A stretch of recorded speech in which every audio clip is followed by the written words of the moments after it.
Mary Beth Pfeiffer, welcome to the Tick Boot Camp podcast. Thank you for having me, Rich and Matt. Well, we're really excited to have the movie star, runway model, and of course author on this podcast. So, why don't you share with our folks your background, where you're from, and Mhm. give a little background on your educational accomplishments. Okay, I live in the Hudson Valley of New York State, which is among the most tick-riddled areas in the world, and that is saying a lot. As far as my background, I was a investigative reporter for about 3 decades until retiring from newspaper work in 2015. It was, though, during the course of my investigative reporting that I really dug deep into Lyme disease, starting in, I guess it was 2012. So it was really at the twilight, shall we say, of my reporting career. I'd done many series of articles on various things, one series led to a book on prison conditions for the mentally ill called Crazy in America. And that was in 2007. And that's what I sort of did as part of my reporting. I would really dig deep over many articles into a particular subject. And I was very fortunate in that I was given the time and the resources to be able to write in depth at a local level. You didn't really see that back then, and you certainly don't see that now with the, shall I say, death of local news. It's very unfortunate. But anyway, it was, like I said, toward the end of my career that I said I really should take a deeper look into Lyme disease because I lived in an area where Lyme disease was common. I knew of people who had awful bouts of Lyme disease and who didn't come back 100% for great long periods of time afterward. But I was, I think, among a portion of the population that thought and still thinks that that was an aberration. That wasn't an outgrowth of something that was really wrong with the system of caring for, diagnosing, and going on with your life of Lyme disease. Um, I had the wrong impression of Lyme disease going into my reporting on it. Um, and as I think it's portrayed in the movie, and maybe we'll talk a little bit about that, the quiet epidemic. Um, I was one of those people who was an outsider to Lyme disease, and I learned about it in a different way. And I think it gives me a unique perspective among many people that I've met in the Lyme community because usually they're active in Lyme affairs because they have had Lyme disease or somebody in their family has had it.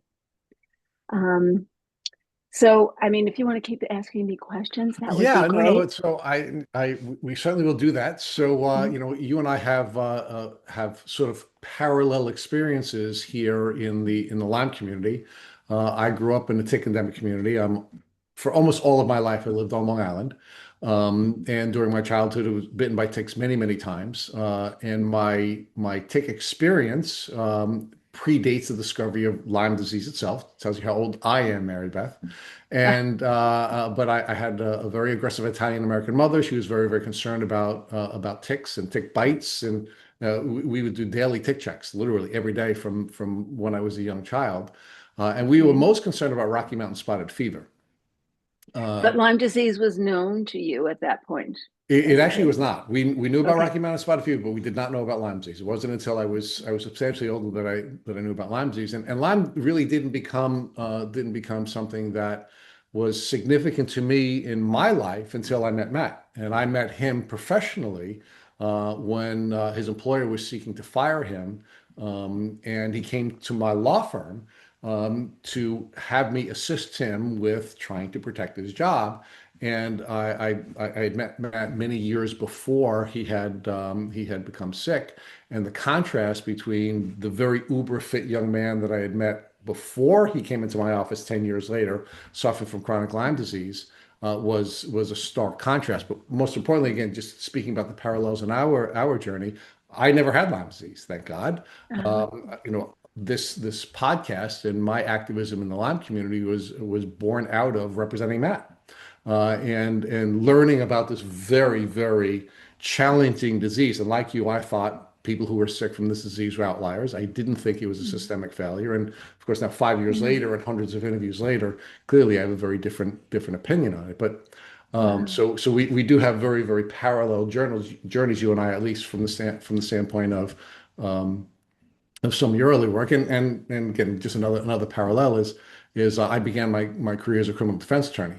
I spent my first 6 years as a criminal defense attorney. Spent a lot of time in jails and prisons, and working with people who are mentally ill in that setting, or I should say in those settings. And I think it's interesting that we sort of have come to this place together with Yeah. the with the early parts of our career. And I think the title of your first book could be the title of a book about Lyme disease, right? I mean, Crazy in America is certainly a title.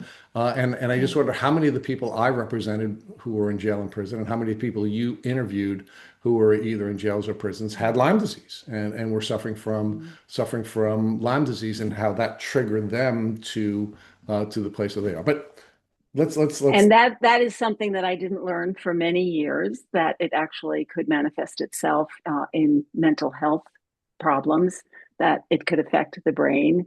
And, it was a real learning experience for me. What the true vision, what the true image and reality of Lyme disease was. It began with me reaching out to the advocates, to Jill Auerbach. Many of your listeners may know her. yeah. And she's a Hudson Valley treasure, and she's a treasure to Lyme disease generally.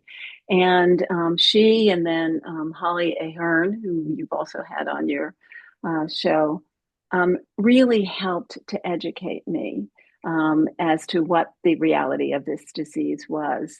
But it was also the patients themselves. It was shocking to me to go to support groups. And that was one of the things I did, in peeling the layers of this onion over 3 years, until I left the Poughkeepsie Journal and then went on to write my book. To learn that people had gone to 5 and 10 and 15 doctors and been told that they were anxious, that they had anxiety, that they had depression, that it was virtually anything but Lyme. And then I started to read the research, and to read what other reporters and other media outlets had said about Lyme disease. And all of this is by way of bringing you to the point that I was at this crossroads. I had to decide, was Lyme this disease that was easily treated and we could diagnose and we could go on with our lives? And oh yeah, the 10 to 20% of people still had problems, but it was no big deal. Or did I have to come down on this side? And this was over a period of months, really, and huge installments in the newspaper, starting on page one and a whole entire inside page, sometimes two. I had to really come to a conclusion, and that's what an investigative reporter does. Doesn't take sides, but draws conclusions. Was this a chronic disease that mainstream medicine really had gotten wrong, that doctors really didn't know how to treat? And ultimately, that is the path that I took. this was a disease that we really were um, failing to treat in a too large proportion of cases. Yes, a lot of people did go on with their lives. A lot of people were successfully treated, but it was a much bigger problem than was being acknowledged. So let's focus for a minute on why are there so many people like me and you? At least in my case, I grew up in tick endemic community and lived in tick endemic community almost my entire Mhm. life. You certainly, I don't know how long you've been Yeah, living in the Hudson Valley, yeah. but for many years, why would folks like us who are aware, active, professional people, why would we Yeah. even have some question in our minds, and I did too, about whether or not this was a unique disease and whether or not we believe that it could take a could take a chronic presentation. Why is that? Why are people like us walking around with that illusion? Well, I think very early in the evolution of Lyme disease, a group of researchers who, maybe got there earlier than other people, who had ultimately had different viewpoints. They had published the first articles on Lyme disease. They had made the first connections to the large, influential uh, medicine medical journals. Um, they basically got their foot in the door, I think, earlier, and they also had a lot of connections with big teaching hospitals like New York Medical School and Center in Westchester and Valhalla, New York. Um, this group of influential physician researchers, and we know their names, the names of many of them are kind of household names in Lyme circles, would go on to exert enormous influence over Lyme disease and how it was viewed not only in the medical community, but in the public at large, and how it was reported in the media.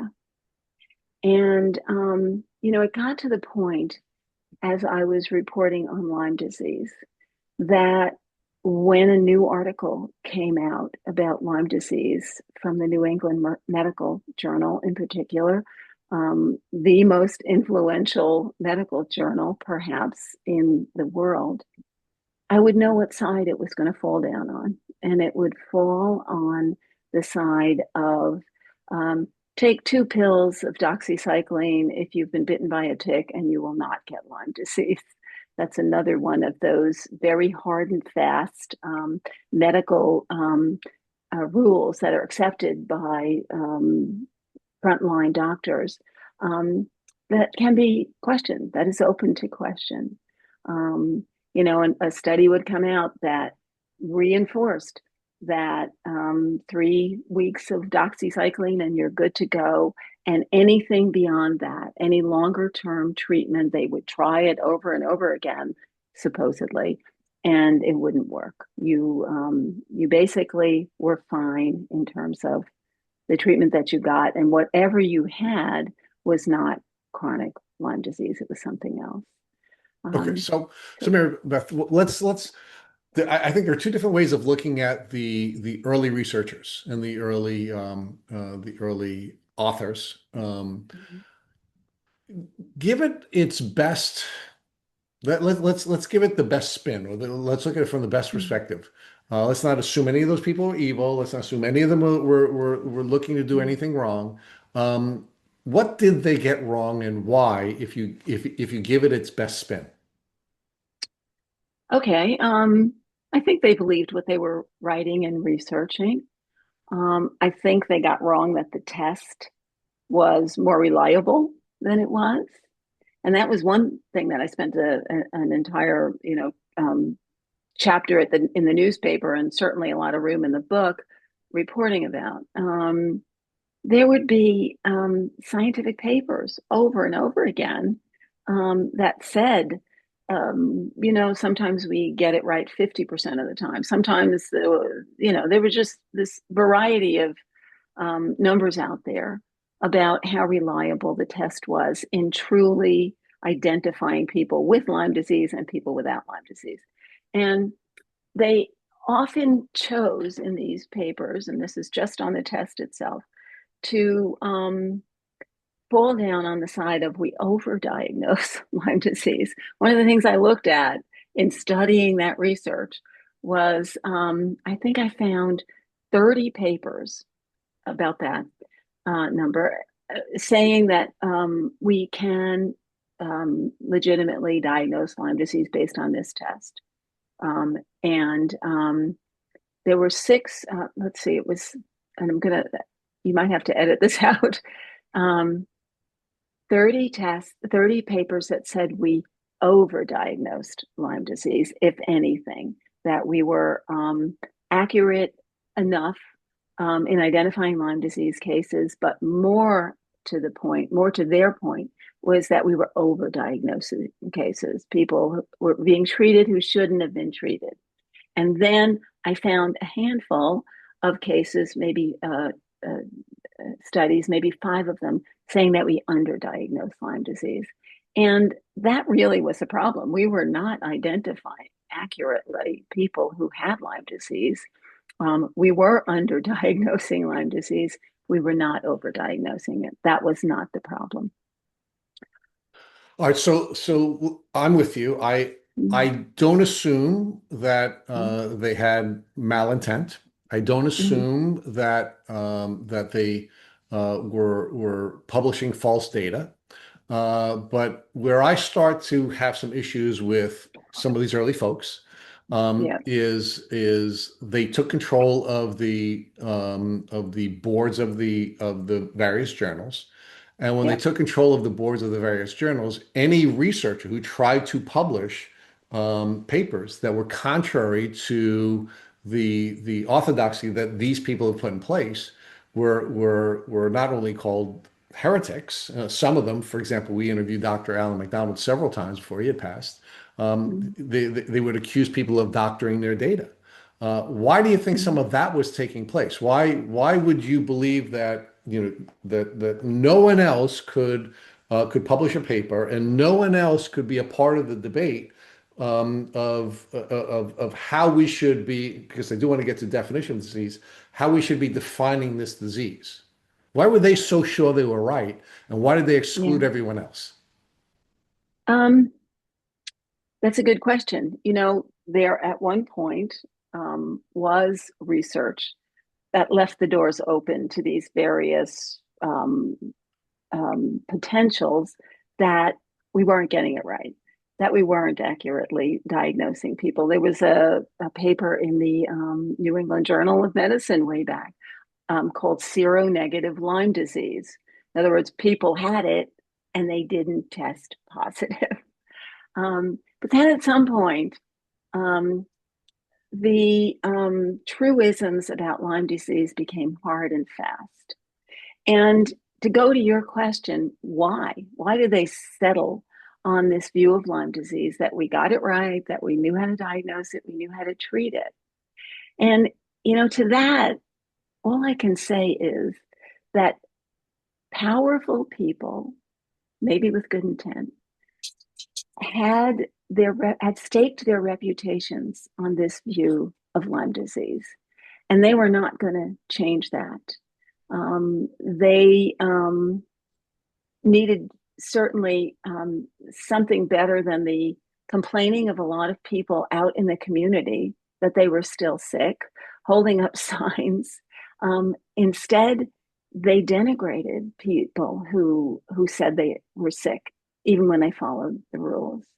So I would say that, very powerful people with powerful connections, who I suppose, to give them the benefit of the doubt, as you started out by saying, they believe they were right.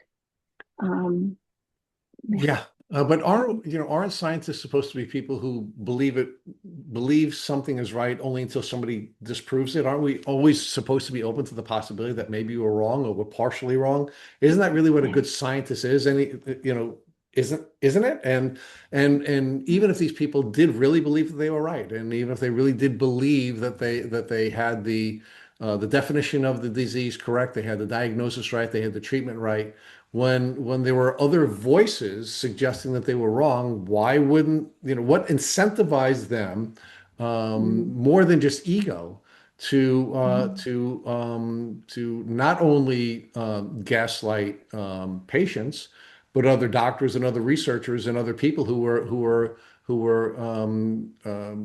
coming up with contrary results. Well, I guess, getting grants from the NIH would be one incentive. The powers that be in the NIH and the CDC have long allied with that group of physician researchers. So they controlled who got funding for certain aspects of Lyme disease and who didn't. And once that cycle began, it was kind of self-fulfilling because, as you may know, these grant committees that review research proposals are basically peopled with people who have had previous grants who have gotten published. So I think that's one part of it. I think there was also the ability to minimize this problem with that famous 10 to 20% of people continue to have symptoms after treatment, after early treatment. Um, but the symptoms aren't all that serious, or they resolve after months. Sometimes, there was a study out of New York Medical College. I think it went from 5 to 15% of people staying sick. So you could say, oh, that's a small number. Well, that's not a small number when you look at the number of people who have Lyme disease yearly, and we're talking something about on the order of 500,000 a year now.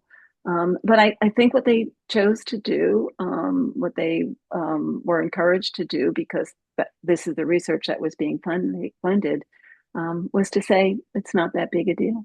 It's not that big a Okay. problem. Doesn't last that long. So let's build this out a little bit. So we have a group of the early researchers who publish a series of papers. They come to a certain set of conclusions. They then take control of the funding apparatus. So the only funding that's available to researchers is funding that is essentially going to align with the early adopters' definition of the disease, the diagnosis of disease, and the treatment of disease.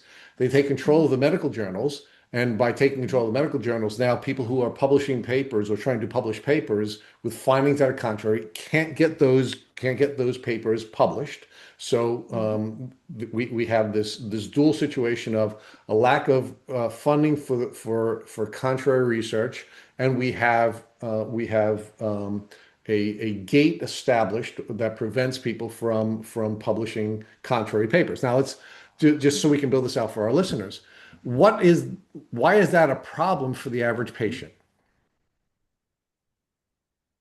Well, I think you and I know that Lyme disease is a hugely serious problem. Um, I've interviewed families devastated by Lyme disease. Um, I've interviewed people who have been sick 10 and 20 and 30 years. And I get emails routinely from people who are saying, what can I do? I've tried everything. I've bankrupted myself. Um, I've been divorced because of this. But Mary Um, Beth, make the connection yeah, between all of this trauma and the yeah. researchers. Why should Rich Johannesson, or more importantly, Matt Sabatello, as a patient, care about these researchers getting it wrong? Why should I care that the early researchers are wrong? Why do I care that they've taken control of the boards that are reviewing, peer reviewing these papers? Why should I care about whether the NIH is funding research or not? Why does that matter to me as a patient? Because they're not solving the problem. This is a systemic problem. Our system is not addressing has not for many years addressed the outcome of ticks and of Lyme disease. They have talked a good game for a long time. Um, they have made pronouncements that um, short course antibiotics work. Um, they have funded research. For example, the very famous paper that, two doses of doxycycline will stop Lyme disease. Yeah. Um, but we should care because it's still a huge problem. Well, it And isn't, this, but Mary, yeah, let me refine it a little bit more because okay. I think what most of us, what I certainly didn't understand, that I understand now is there is a direct connection between research and clinical care. Um, and that's the piece that I want to explore with you because I think what we in the general public don't understand, and I certainly didn't understand, so I don't want to speak for everyone, but I didn't understand, is that my doctor, who is a clinician, who is in the field treating me, is someone who is supposed to be using generally accepted medical practices to safely treat me. Now, of course, those clinicians are also, from a legal standpoint, also supposed to be able to treat outliers outside of generally accepted medical practices, recognizing that there will not be generally accepted medical practices for outliers. But that's something that doctors are generally hesitant to do because they'll be sued, not by people like me, because I don't sue doctors, but some lawyers who may sue doctors. And the generally accepted medical practices come from the research that these researchers are doing, right? So what Mm. we have here is not just this academic problem or this definitional problem, which I do want to identify with you in a moment, where they improperly defined Lyme disease and they improperly defined the treatment, they improperly defined the testing.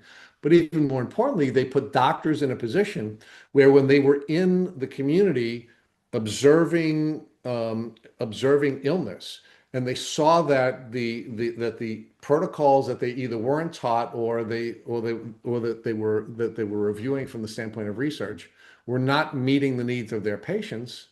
What was the risk for a doctor when the doctor is going to treat you as an outlier?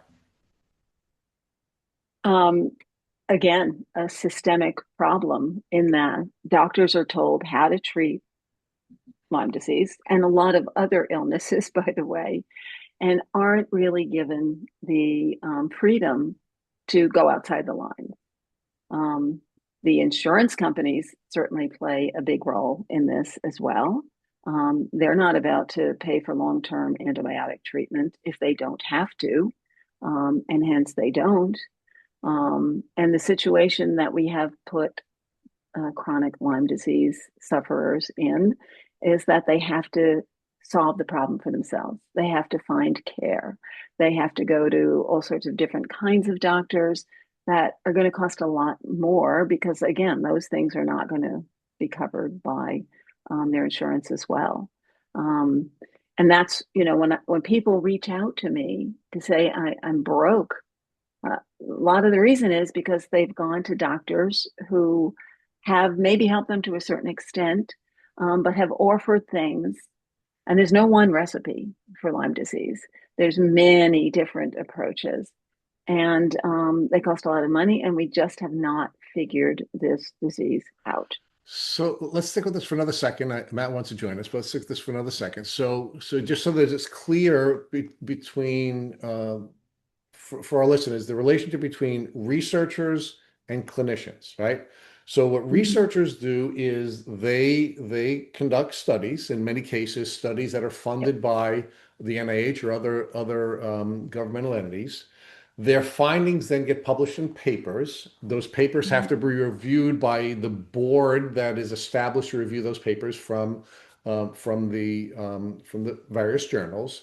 Mhm. Those findings, those peer review findings, then become the generally accepted medical practices that are taught to doctors or are part of the ongoing education of doctors who are treating people in their medical offices.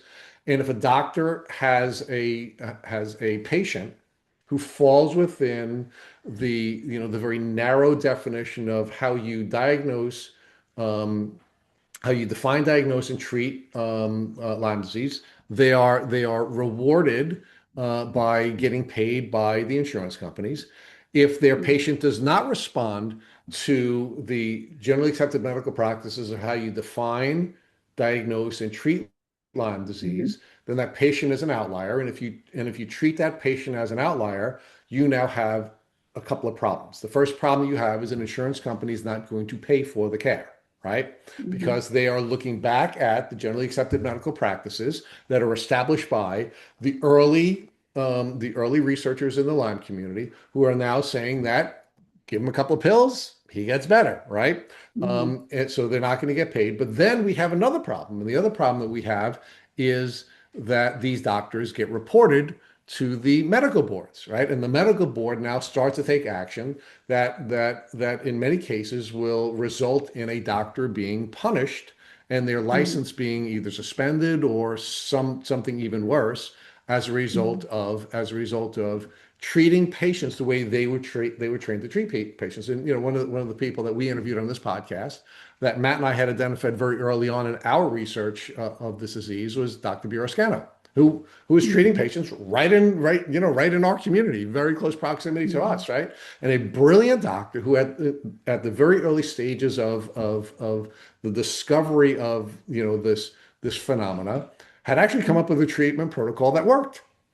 Mhm. But what they ultimately did is they dragged them before a medical board, and they actually required him to be supervised by another doctor for 2 years, despite this guy getting it right. And we've had the opportunity to look at Dr. Buroscano's early treatment protocol that he developed in the early '80s, and he was right. He had it right. Mhm. All the researchers had it Mhm. wrong. All of everybody else had it wrong. He had it right. Yet this is a guy who had to defend his medical license, and this is a guy who despite being a well-trained NYU educated doctor, who made the observations in the field, who was treating his patients correctly, who was helping people get better, he was ultimately attacked because he wasn't using at the time what was generally accepted medical practices. And he is not unique in terms of being brought before a medical board. When I was writing about Lyme disease in the beginning, I think there were 5 LLMDs in New York State, which is not a lot in a state where Lyme disease is rampant.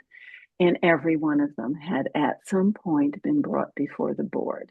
So, do we have people who are willing to treat Lyme disease now? That's a huge problem. Patients don't know where to go. They can't get treated. But the other part of this, Rich, is that they're diagnosed with something else, and that something else is often covered by insurance. It's often hugely expensive. One question I would ask you, um, is that an incentive not to pay attention to chronic Lyme disease because it's making pharmaceutical companies and medical outlets a lot of money in other ways? You can be conspiratorial and think that way, but that in effect is what's happening. People are Yeah, being well, diagnosed with multiple sclerosis and all sorts of other things, and those other things are costing us a lot of money and not helping people ultimately get past Lyme disease. I am conspiratorial, so you have certainly a a friendly audience here. So, And I but bring that up though because you know the role of the pharmaceutical industry on medical practice and how we treat medicine, how we treat illness is huge in America. We are one of only two nations in the world, the other being New Zealand, that allows television commercials, advertising the of pharmaceuticals. pharmaceuticals. It's really quite crazy, but yet in Lyme disease, the supposed treatment for it is antibiotics, which it's not one of those $50,000 a year or even a month these days high priced pharmaceuticals. So they're certainly not driving people to get antibiotics. That's the influence of pharmaceutical companies over that hard and fast image and view and model of Lyme disease care doesn't seem to hold for Lyme disease. Well, maybe it does, maybe it doesn't. I mean, I Yeah. think we can explore that a little bit. I know Matt wants to Okay. explore some of the things that we've talked about because I do want to talk to you about how to properly define, diagnose, and treat Lyme disease with you. But I don't want to Mm. get past this early part of our conversation so Matt doesn't have his chance to Okay. discuss the research and clinical issues.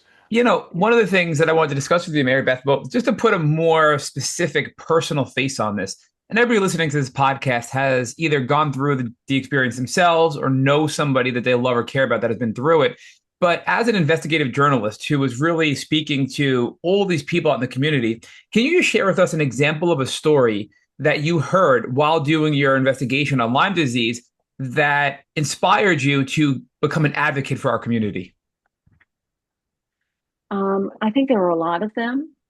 I interviewed a couple of kids, one high school student who played a sport she was very good at. I can't remember what it was, but she, like other youngsters, wound up losing months and years of her life, of her career, of her athletic prowess was basically, scotched because of Lyme disease.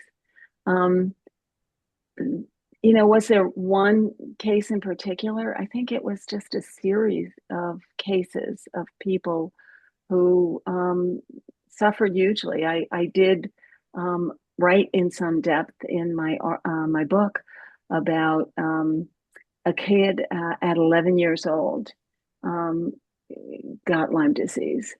He got treated, went on maybe 6, 7 weeks later to get the flu, to come down with the flu.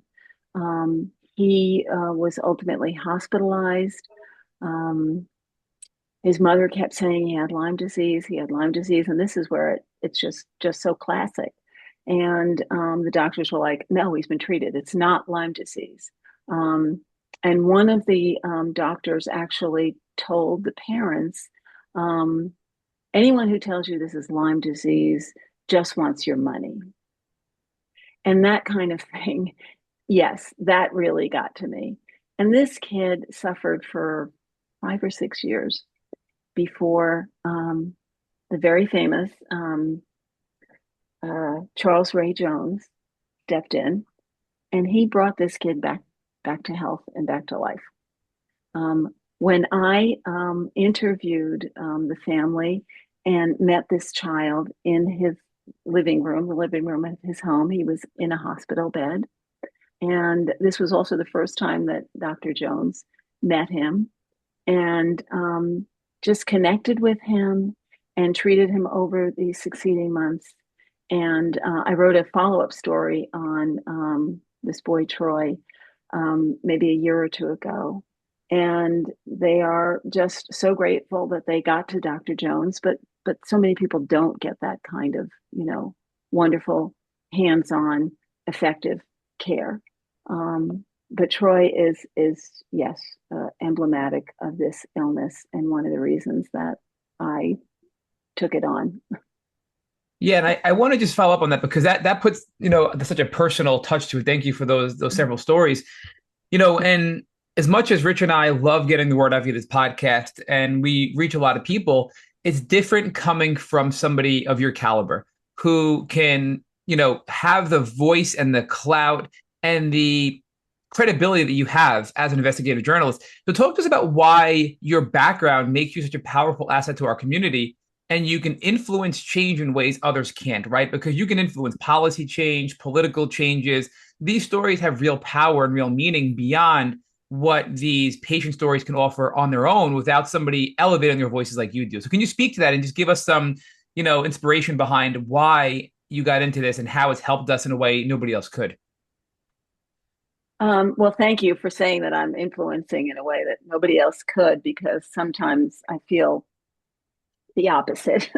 But to get back to when I started writing these articles, and um, it came at a time when newspapers counted clicks. We had an internet presence. We were trying to grow that. And I started writing these articles about Lyme disease.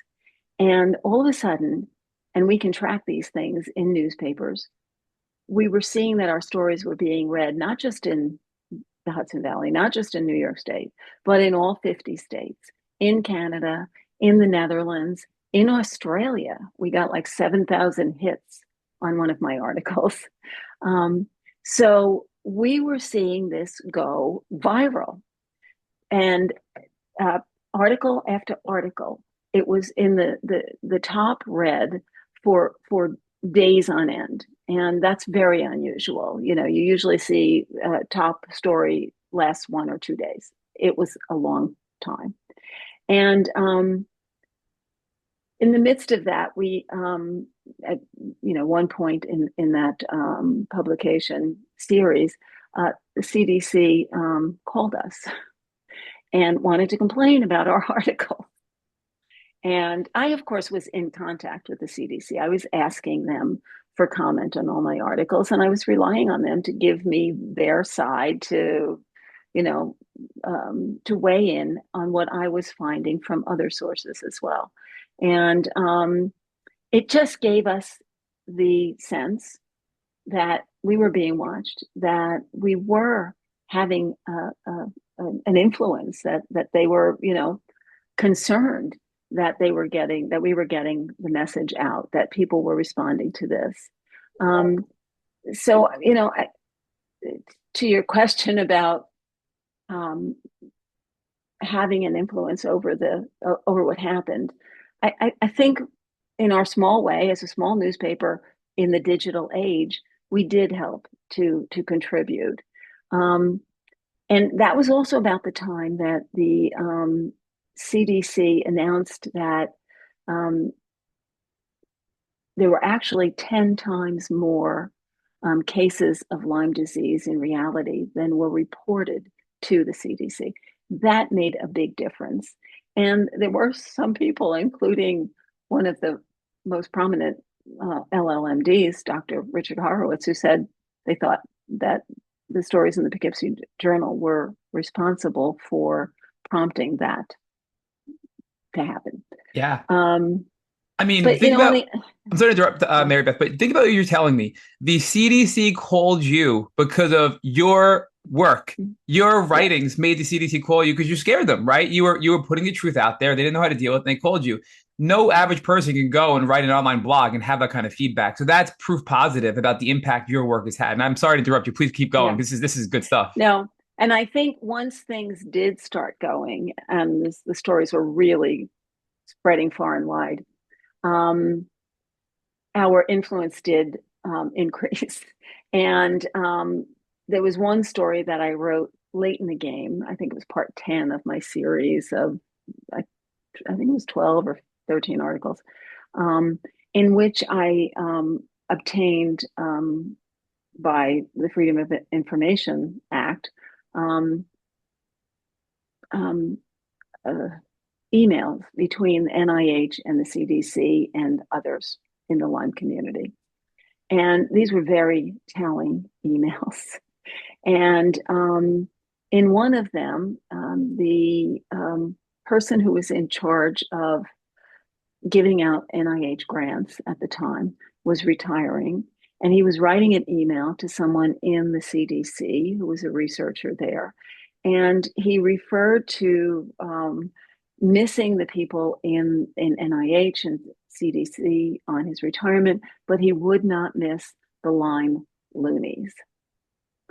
And that's where that phrase actually came from that sheaf of documents that were released under the Freedom of Information Act. And I have to give credit at this moment to Chris Newby, who was the person who fought for 5 years to get those documents and gave them to me at that time to use in my article.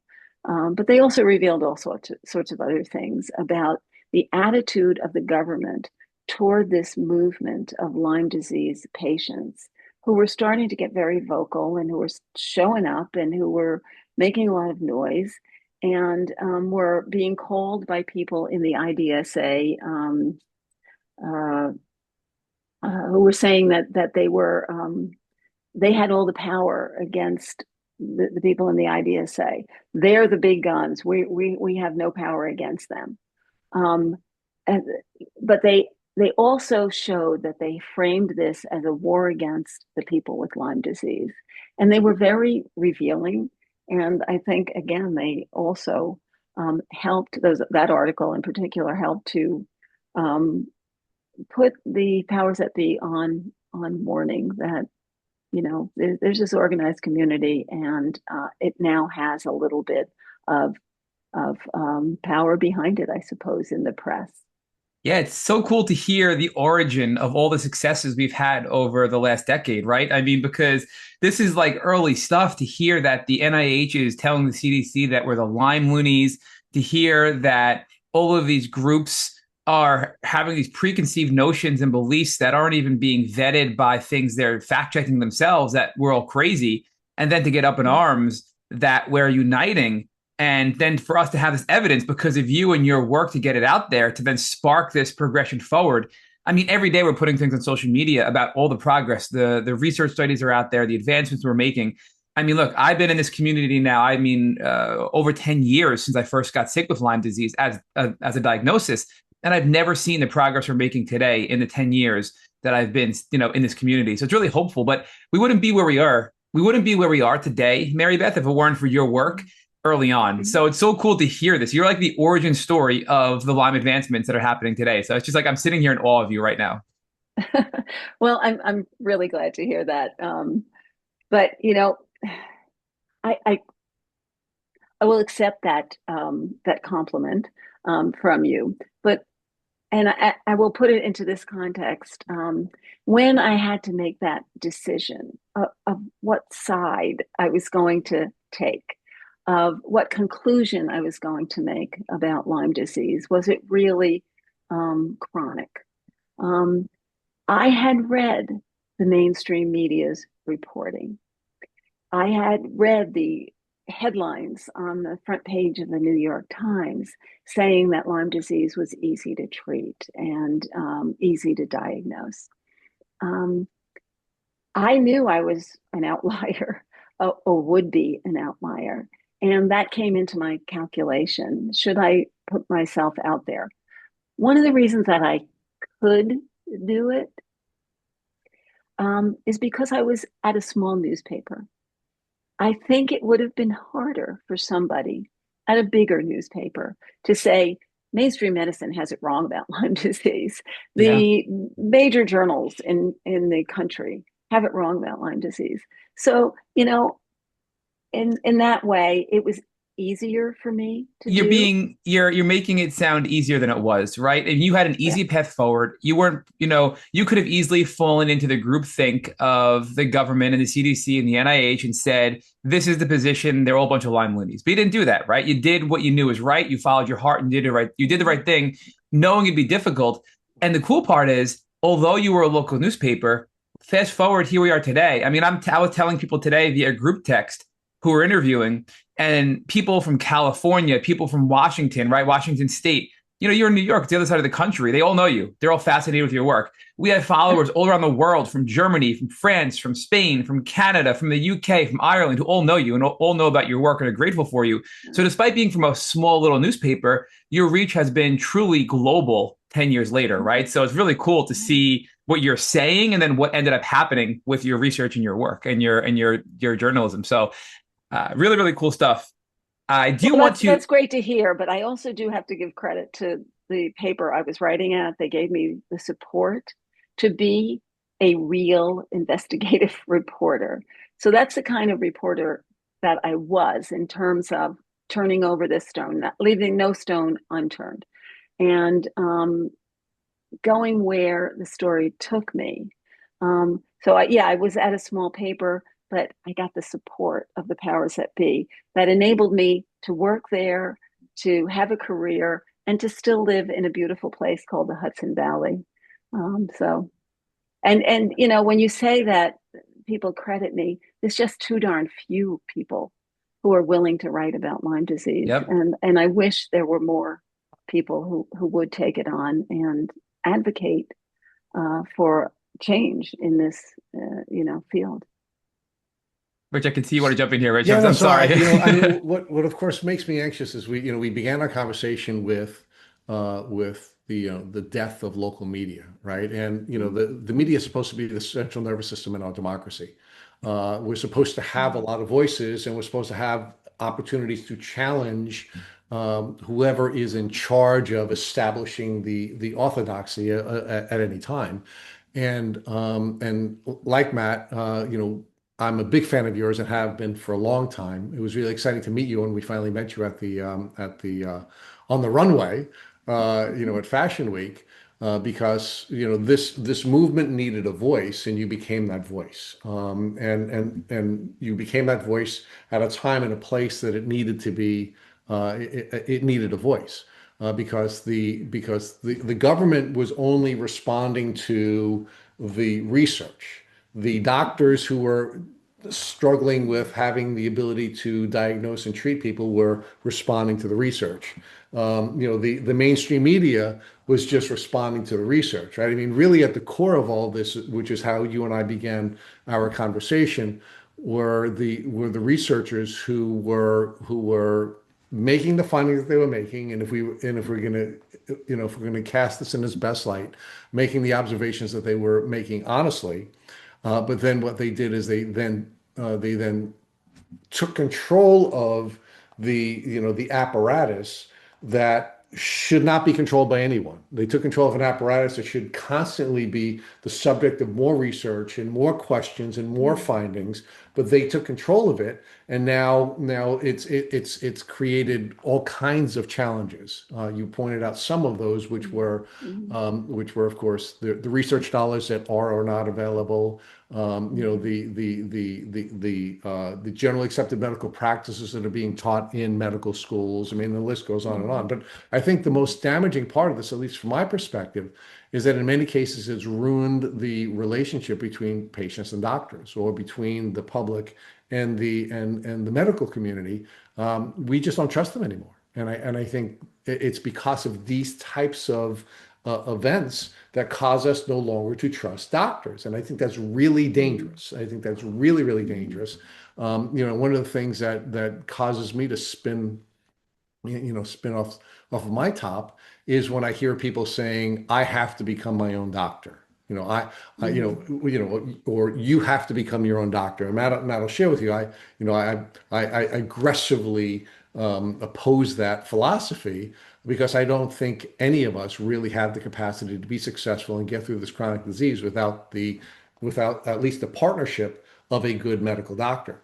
But people don't trust doctors anymore, right? And people are feeling gaslit, right? I mean, I don't even like the term medical gaslighting. It's another one of my quirks now. When I was doing the interviews at iLads, I started challenging the concept of medical gaslighting, because I think the concept puts people in a position where they are unable to heal emotionally because they're pushed into fight or flight by having this belief that their doctors are not good people, and are not people who want to help them, and are people who don't want to partner with them, right? I mean, I think this whole concept is really troubling. You're talking though about the Lyme community does Yes, not trust their doctors. yes, I would say, venture to say that people generally do trust their doctors. And I think they should question their doctors for for the sure, very same reasons that we have failed on Lyme. We are failing on so many other diseases as well. for sure. We are following bad research. We are giving drugs that cost a lot of money and have horrible side effects when we have others in our armament, other off-label cheap drugs that could work a lot better.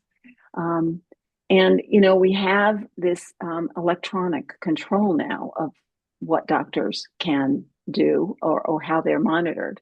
And somebody told me just this week that he had left his medical practice because he was being called on the carpet for using off-label cheap drugs for various reasons. And they're now using AI to monitor doctors. So he Yeah, was yeah, constantly getting these, and this doesn't have anything to do with Lyme disease, but this is where we're going. Doctors it, are not allowed to do what they ought to do, which is practice the art of medicine, figure things out patient by patient. right. What'll work? Yeah. Well, and that's what a clinician is, right? A clinician is somebody who is supposed to Yeah. determine whether or not you Yes. fall within the bell-shaped curve or whether or not you're an Mm-hmm. outlier. And if you're an outlier, they should have the freedom to treat you, right? But the Yes. problem is when they do that, they find themselves in a difficult spot, and it's happening more and more because of electronic monitoring and because of AI and other types of things that are reigning in doctors who are doing what they were trained to do as clinicians. So. Yeah. But You know let's what we haven't though touched on as far as giving credit? You were giving credit to me for breaking things open at a very specific point in time, but we've had nonprofits just do so much incredible work in Lyme disease, and there is that school of research that has prevailed for a very long time, but we have great research as a result of the money and the work of nonprofit groups that have really helped propel Lyme disease progress. So I'm as encouraged as Matt said he is about what's happened in the last 10 years. And a lot of that credit goes to the nonprofit for sure. organizations and the researchers that they're working with. For sure. I mean, it has been patient driven, but I want to explore one more piece with you before we go on to the. I do want to talk with you about how to define, diagnose, and treat Lyme disease, and how that has changed, and then I want to talk a little bit more about your book because I love the book. Um, but let's stay with this doctor-patient relationship because I can see it's something you're passionate about as well. Um, I think the challenge that we've had, certainly I'll talk about my cultural challenge, right? I was raised by people who were from a culture that respected doctors. In fact, one of the things that I often tease my mother about is that she's very much like Raspreet Singh's mother, who's the podcaster, minority mindset podcaster, who said in the Indian culture, you're a doctor, a lawyer, or a loser, right? So I come from that culture, right? Where you're a doctor, unless you're not smart enough to become a doctor, you have to become a lawyer, and then it goes downhill from there, right?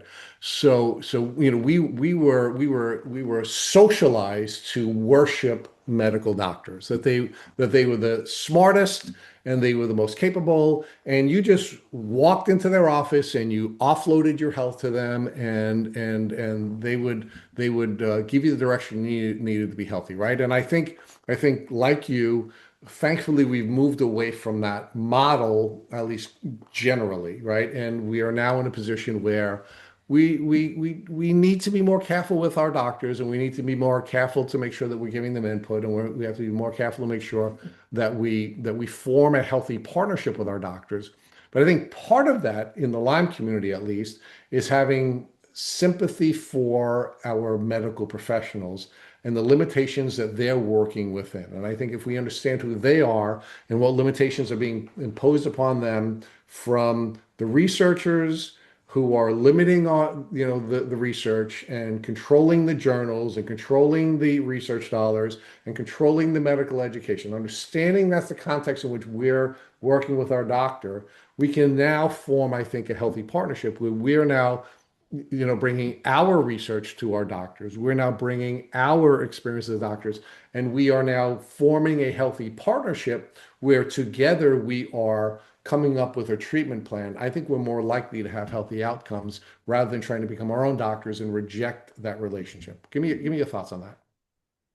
Um, I agree with all of that. It is a good dynamic for us to come up with our research, support our research, bring it to the medical professionals, the medical establishment, um, and try and change things from that level. But I kind of disagree that we have a sort of skepticism or not as much hero worship of doctors today.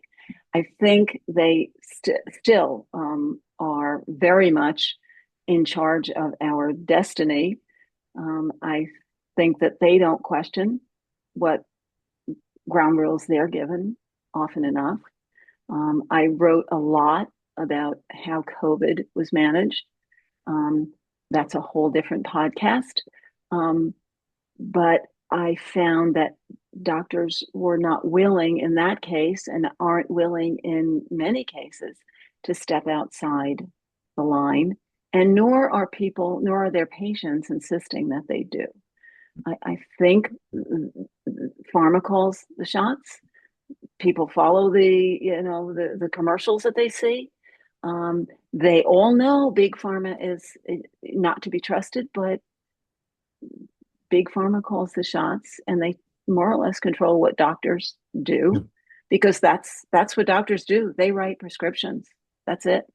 Yeah, yeah. No, and so much of, so we were talking about the problems with the research and the limitations that were placed on the research. Well, so much of the research that that doctors are relying on and medical schools are now teaching is industry financed research, right? I mean, we've talked about the dangers of what's happened in the Lyme community and how these early researchers who may or may not have had some nefarious intentions.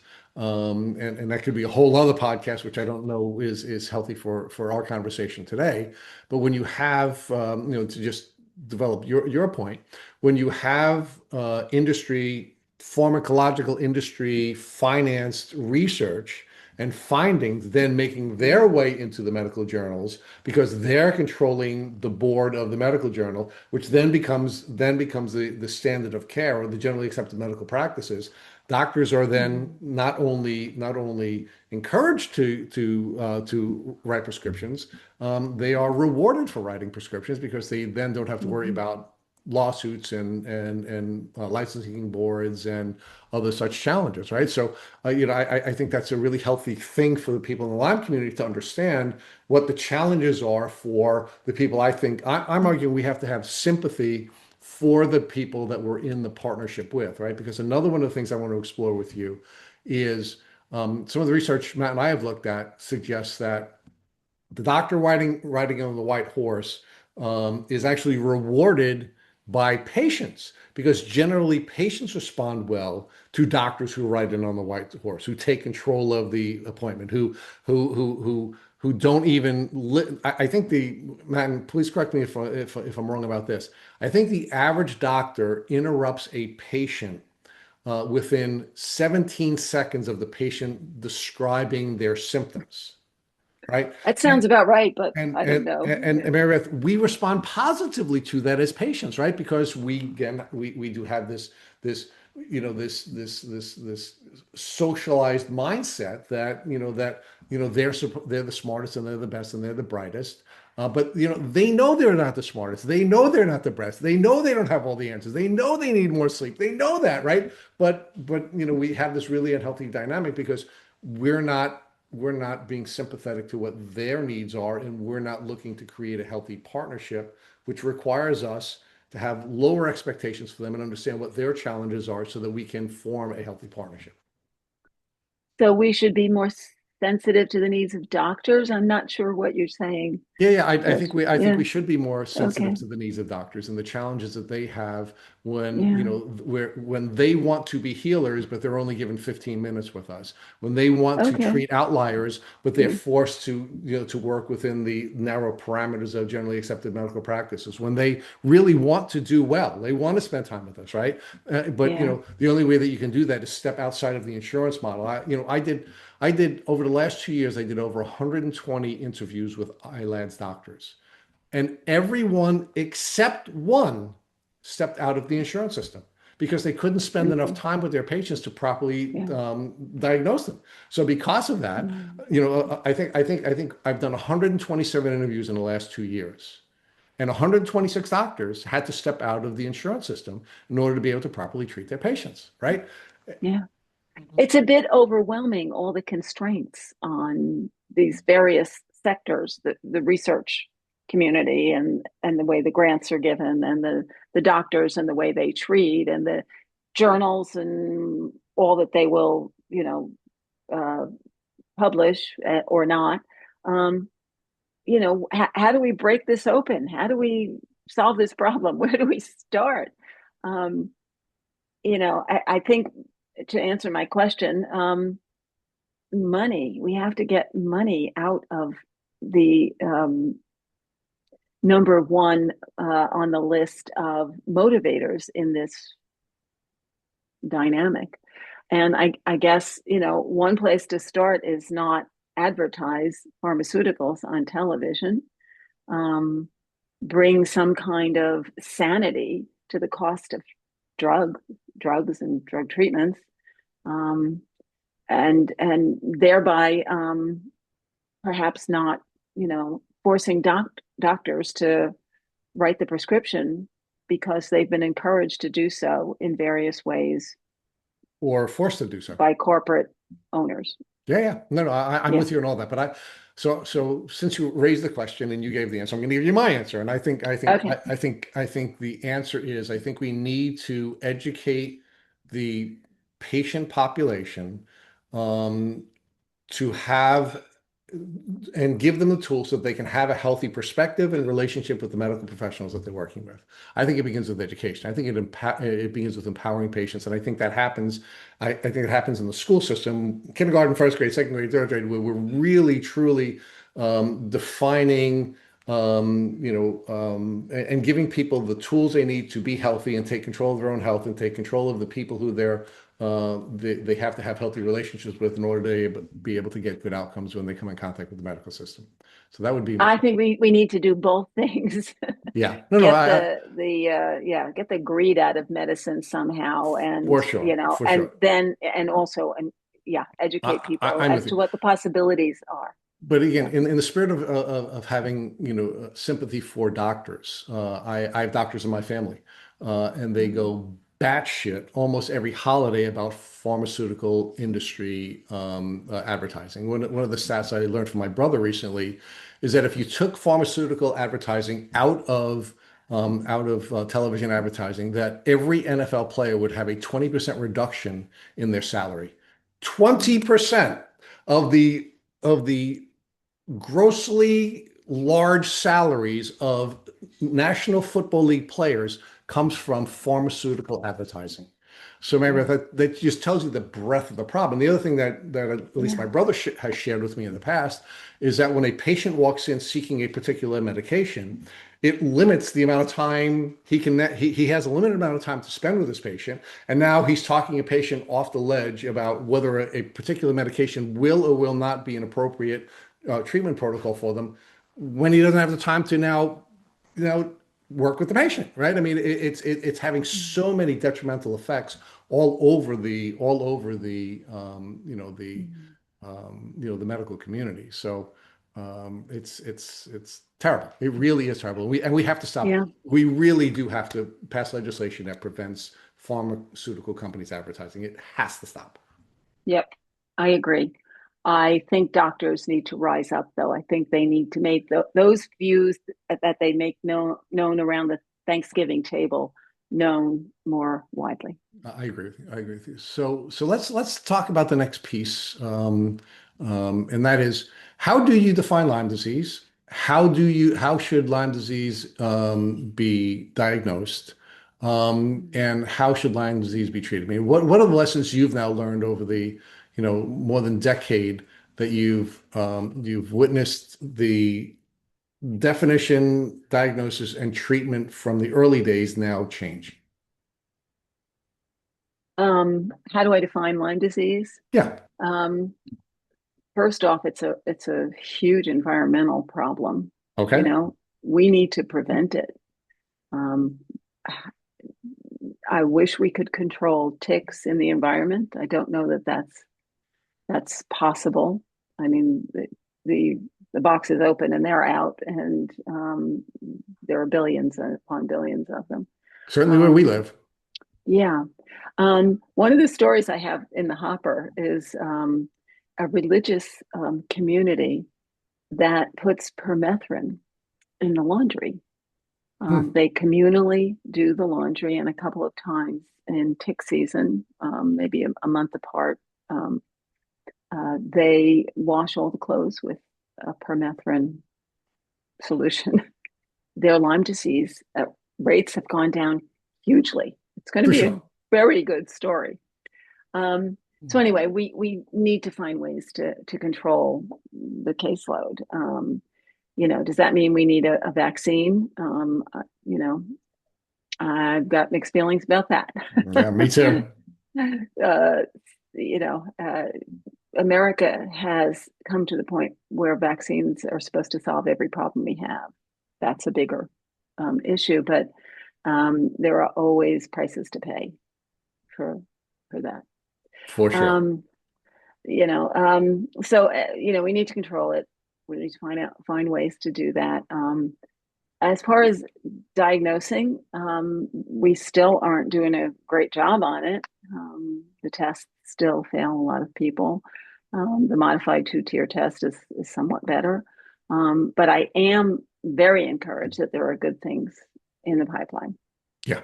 I'm not going to endorse any particular one, but stay tuned. I think we may have something within the next 2 years that will diagnose at every stage of the illness. You don't have to promote them, using Mary Beth, but can you give us a little bit more about that? And you can if you're comfortable saying specifically who it is. We don't care at Tick Boot Camp if you're comfortable. Well, I'm afraid of leaving out other good ones, but in particular, ACEs diagnostics, the is that ACES? How do you spell that? ACEs, yes, ACES. It's the organization. It stems from Focus on Lyme and the research that they have supported. It's Holly Ahern's test. You probably have had another her genius. on to We've speak had her about on. it. Yeah, yes, she's brilliant. Yes. It's yes, she is brilliant, and they have done incredible work to bring this test to almost fruition. And it's going through the FDA process, and hopefully they'll get their approvals and start manufacturing it. But I haven't done the fine tooth comb comparison, which a reporter always likes to do with other tests. I know that that's a good one, though. Okay, so we'll go as far as that. Exciting. Yes. And it got a lot of good coverage. And Medscape did a story on it. You could just look it up there. That grew out of a conference of people in the laboratory industry. I forget the name of the organization. And it was one of two projects that were being discussed at the conference in Chicago recently that they chose to endorse and announce. 2 out of like 500. So this is pretty good. As far as treatment, we still have a long way to go on that one too. And we know it's not just antibiotics, right? Not just antibiotics. No, it's not. But again, I haven't really looked into it in any detail recently. So I want to get your reaction to the Tick Boot Camp definition of Lyme disease.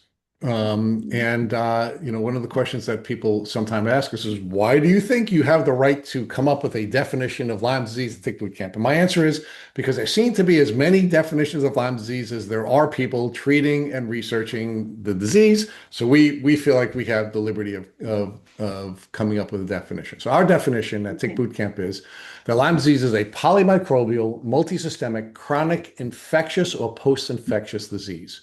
What would your, as one of the OGs in the Lyme disease community, what would your reaction be to the Tick Boot Camp definition of Lyme disease? Okay, say it again slowly. Okay. Polymicrobial. Okay, yeah. Multisystemic. Definitely. Chronic, infectious or post-infectious disease. Okay. Well, it's not always chronic, but it definitely fits that description for too many people, for sure. Okay, so let's talk about that. So we exclude the acute presentation of the disease as Lyme disease, and we believe that one of the biggest problems in the Lyme community is a definitional problem. right? And one of the reasons why there are organizations like the IDSA who can argue, hey, this is easy to diagnose and it's easy to treat, is because they're looking at the acute presentation, not at the chronic presentation. And when you're merging those two things together, then you can have a debate that we argue you can't have. So one of the things that we learned from Dr. McDonald, for example, is if we cut, because he had actually written an article in LymeDisease.org in the past, where the title of his article was "We need to divorce from the term Lyme." We actually took the opposite. Dr. McDonald and I had a feisty debate about that, and I said, no, we don't need to change the term. We need to change the definition. And then we started developing our definition, right? So we argue that you can have acute borreliosis, anaplasmosis, ehrlichiosis, and the list can go on of all of babesiosis, but that's not Lyme disease. That is an acute presentation of a particular bacterial or a viral or a Matt, help me, a parasitical disease, but that's not Lyme disease. Well, Lyme disease is only a chronic presentation. And if you define Lyme disease as only the chronic presentation, it now brings this community in and it now defines, I think, sets some parameters for this community. So as one of the OGs, give me your perspective on that, Mary Beth. I love the idea of excluding the acute portion because you're right. It muddies the waters in terms of what this disease really is. I'm not sure you're going to be able to accomplish changing the definition of Lyme disease if you keep calling it Lyme disease because it's out there and people think it's a tick-borne illness, and they do or they don't know all the many presentations of it and complications of it, but I'm not sure how you do that. And then what do you call the acute presentation? We call it acute borreliosis or acute anaplasmosis or acute babesiosis. So yeah, it's the acute, right? And the acute is easy to treat. The acute can be treated with early intervention. It can be, right? We know that. I mean, the research is really clear. It's not until it becomes chronic that it becomes the nightmare that it is, right? So how we change that? That's why we have you. You're the voice of Lyme disease. You're the person who has the opportunity. So you think Matt was just complimenting you to compliment you. You don't realize we have purposes here, Pfeiffer. That's okay. I would love to help in this endeavor. Do you have a proposal you could send me? Reporters want things in black and white. We're happy to do that. So let me ask you about the next piece. And the next piece is of course the diagnosis piece. And Matt started to tease that with you, and you were kind enough. He really had to put the thumb on you to make sure you gave us the Professor Hearn piece, which we love. We love her. She's just a brilliant woman. But I'm really excited. I'm really excited because there seem to be a lot of companies moving in the direction of getting us a really good test, right? And we've come to learn the difference between a direct test and an indirect test, right? And the indirect test has failed forever, right? And there are a lot of different reasons why these indirect tests have failed, but there seem to be a lot of really cool folks who are looking at different types of direct testing, which we believe, at least I believe, is the only way to go. We've known that the indirect testing or the antibiotic testing has been a failure from the beginning, and that's what the two-tier test is, and that's what we always had, and that's the only thing that has been approved until very recently, right? And one of the things that I learned at ILADS this year is when I interviewed Dr. Dempsey, Dr. Tanya Dempsey, and she melted my brain. And one of the things that she shared with me is that and her expertise, of course, is Matt, help me with Dr. Dempsey's expertise. It is, I don't know. Oh, it's MCAS, mast cell activation syndrome. Thank you, MCAS. Oh, right.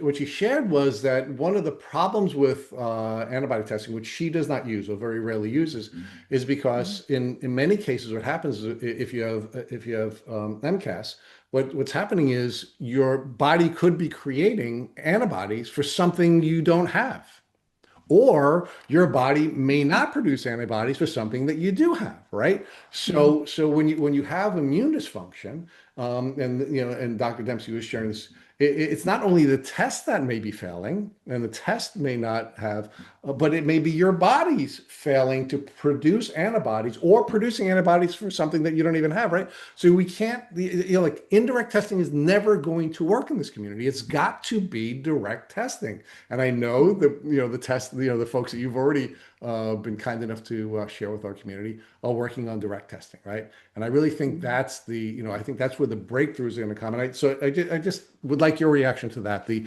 indirect versus direct testing, and whether you believe it really, the reason we're starting to see some positive signs from a lot of the companies that are working on this.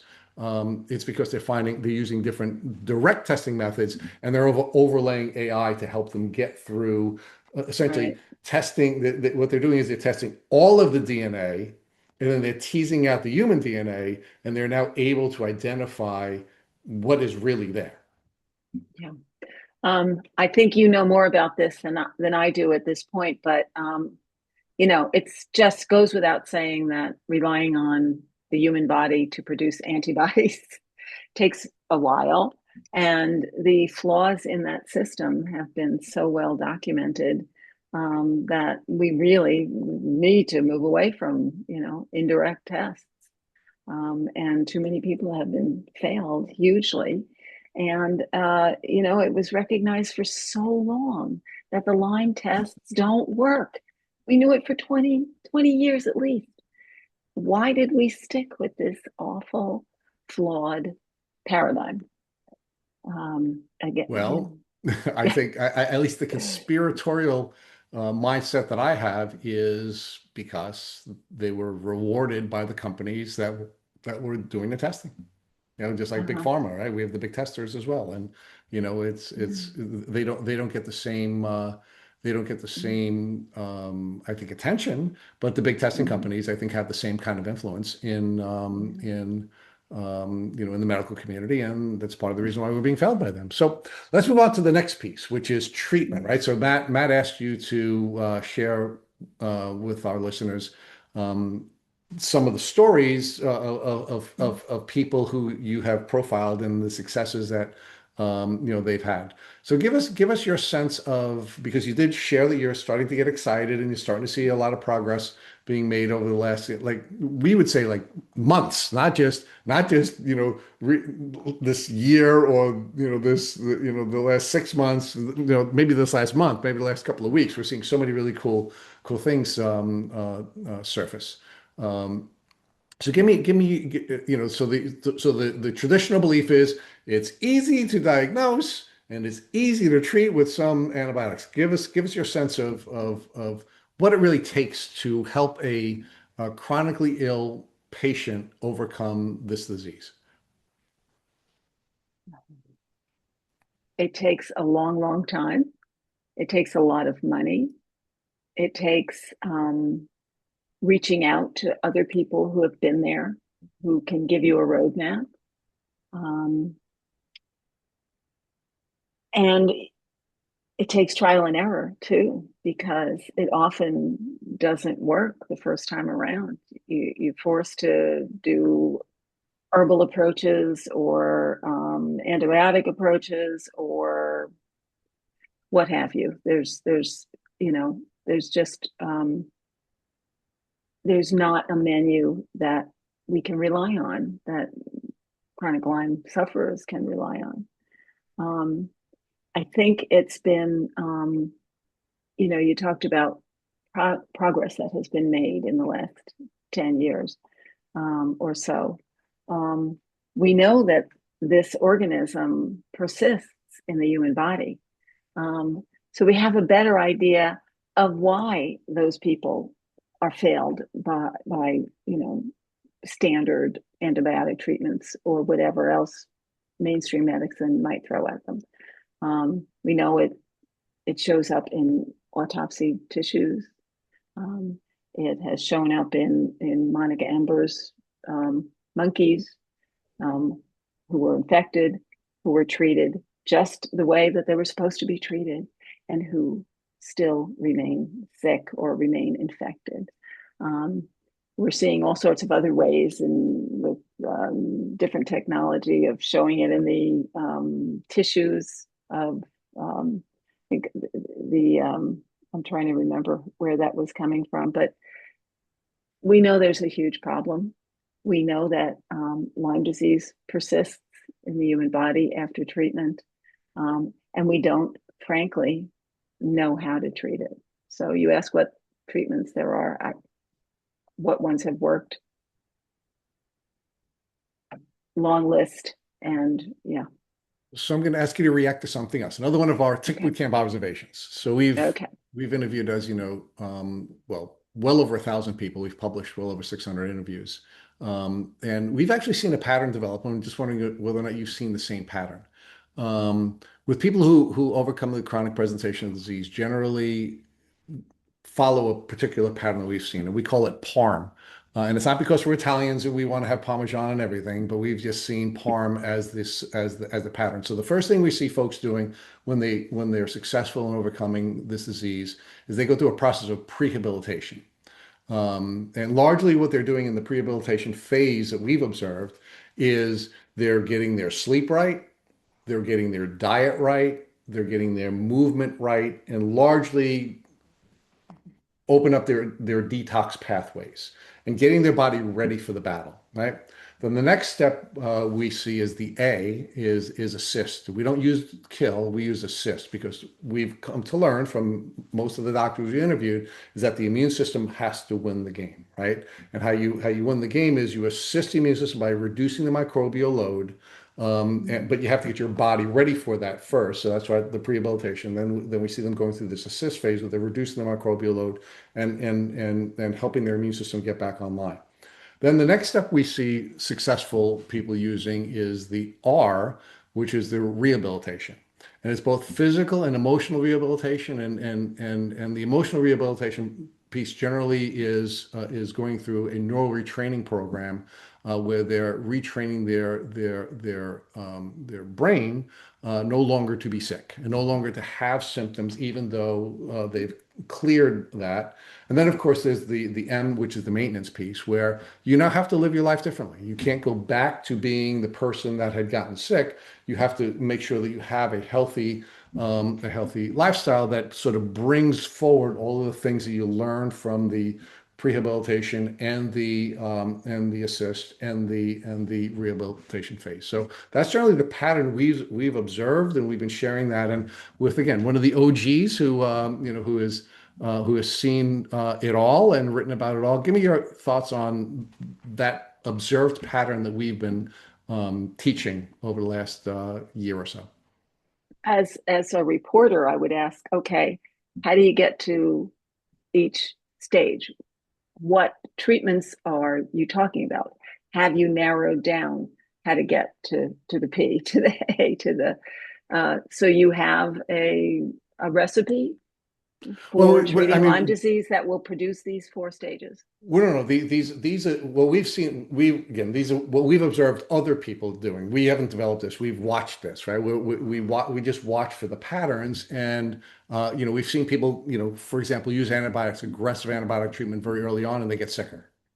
Because they didn't get their body ready for this, right? They didn't open up their neural pathways. They're not getting sleep, so there's no neurological detoxification. There's those kinds of things. So it's they're not, Dr. Rolls, for example, in one of our hackathons, our Lyme hackathon that Matt had created years ago, said he walked his way to health, right? What he was doing, he was walking, and of course he was getting all of those deep detox pathways open because he was getting his movement, right? So we're just like watching other people share their successes, and we just sort of see it falling into this pattern. So do I think we could ultimately build that out so that we can now put the specific pieces of the recipe together for it? I think we can, and I think people are. I think there are some folks who are doing that and writing on that because again, the benefit of going to iLads and serving as their official podcast, I get to interview 60 or 70 doctors over the course of 3 or 4 days, and we start to have these conversations. But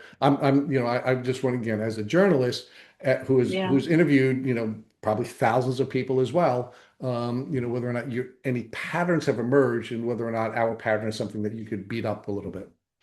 I think it's your pattern makes perfect sense in that it's a process to wellness. I think the Lyme data kind of documents a lot of that. For sure. You go all over the place. You try all these things. You try different doctors, different geographies, wherever people are that can help you. So it's a process. It's not one thing. And I think that many of us, and I include myself, want that magic bullet. We want that one treatment that's just going to kill all those organisms.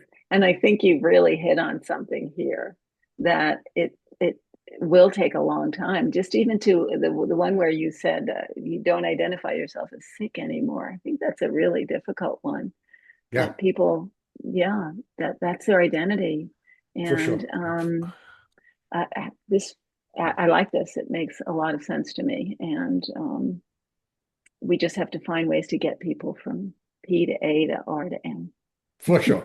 Which is why we have you. Okay, well, you already gave me one assignment on the definition. You have to learn. You only ask for one thing at a time. We can't ask for two things, Rich. Only one. We got to make our ask, okay? I'm teasing. So let's come to your book. I love your book. I actually read it twice, just a really, really well written book. So let's talk about the book, what inspired the book, and let's talk about the subtitle as well. Okay, that's a really good question. The book was inspired by me having written a lot about Lyme disease and wanting to take it to the next level. I wrote for ostensibly a small paper with an audience in New York State. I wanted to take it nationwide, however far I could take it. And in that vein, and this gets to the subtitle, I wanted to break out of the mold of there's 100 books on chronic Lyme disease. How do I get past it? And they're all valuable and they help people. But I wanted to reach people who didn't know about Lyme disease, the wider world, the people who were concerned about the environment and are concerned about maybe meeting up with a tick someday somewhere, who knew generally about the threat. So that's why I hung my hat on climate change and hoped to open some doors in that way. So why do you think, and what were you arguing in your book about why Lyme disease is becoming more prevalent?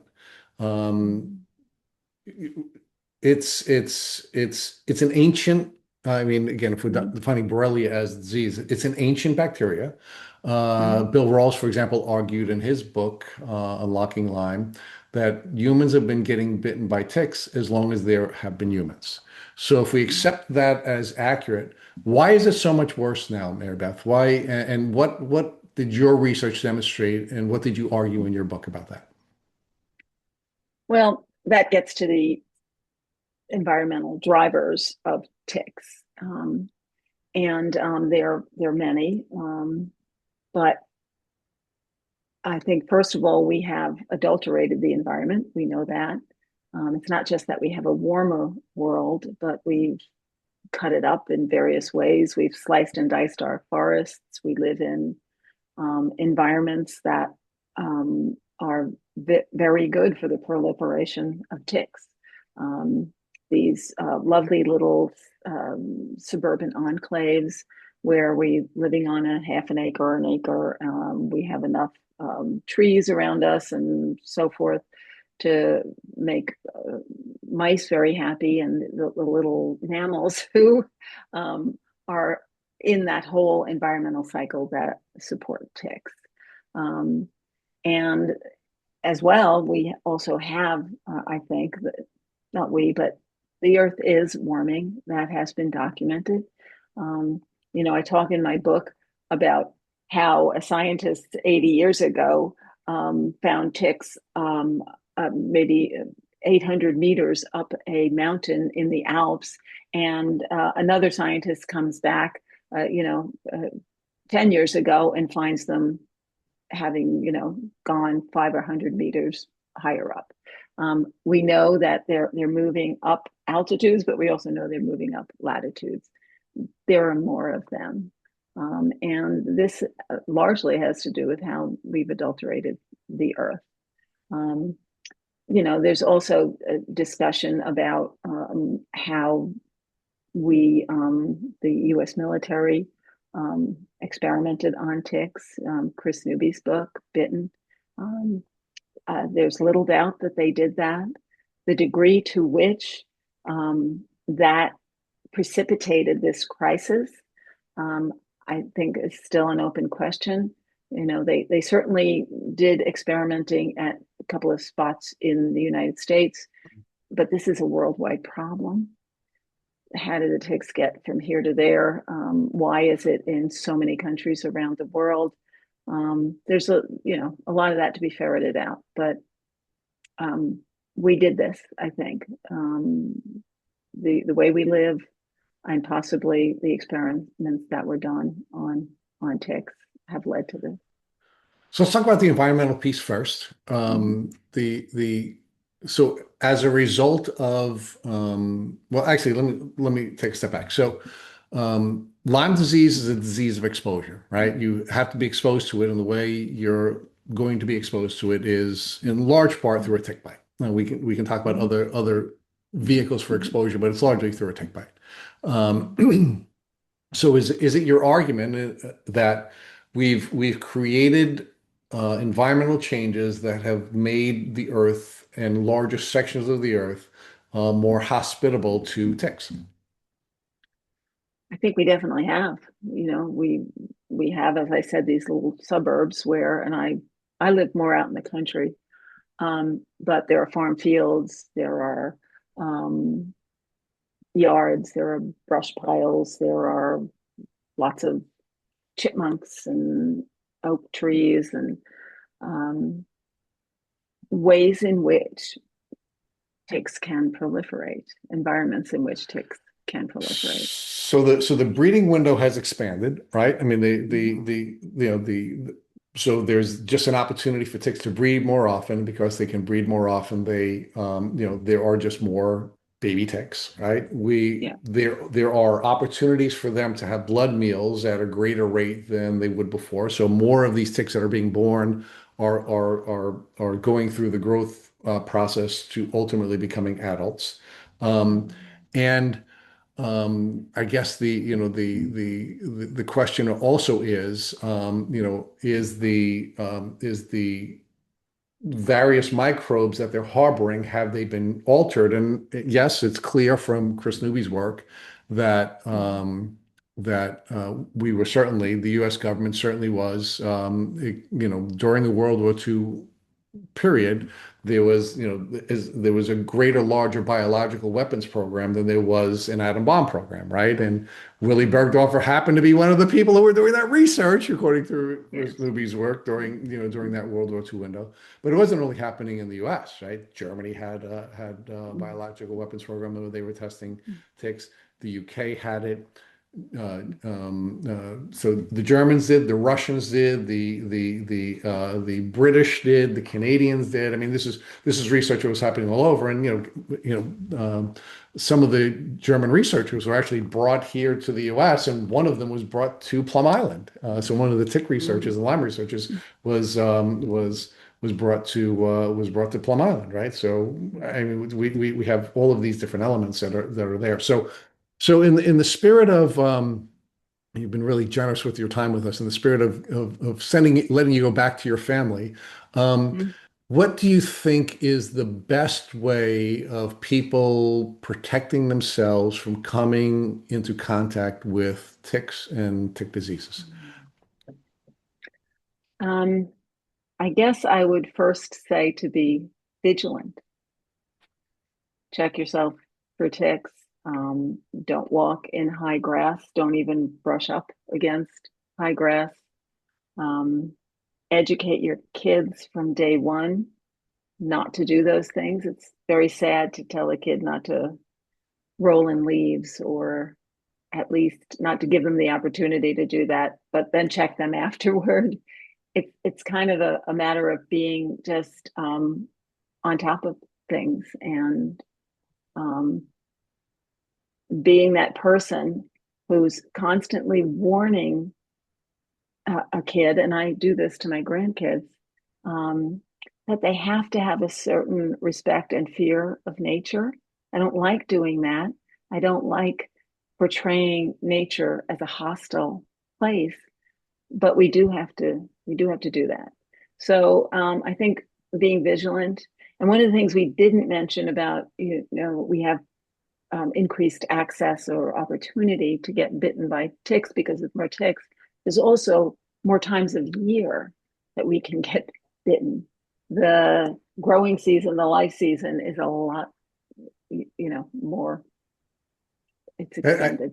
I think it's undeniable. I mean, I think you argued this brilliantly in the book, and you provided very powerful proof. But we are coming in contact with more ticks because there are more ticks. We're coming in contact with ticks because there are more ticks because they're breeding more often. They're coming in contact because we're moving into their environment. We're coming in contact more. There are more aggressive ticks that we have to deal with, and Yeah. and of course there may be germs that are being harbored by these ticks that are, of course, more virulent, I guess is the proper Yeah.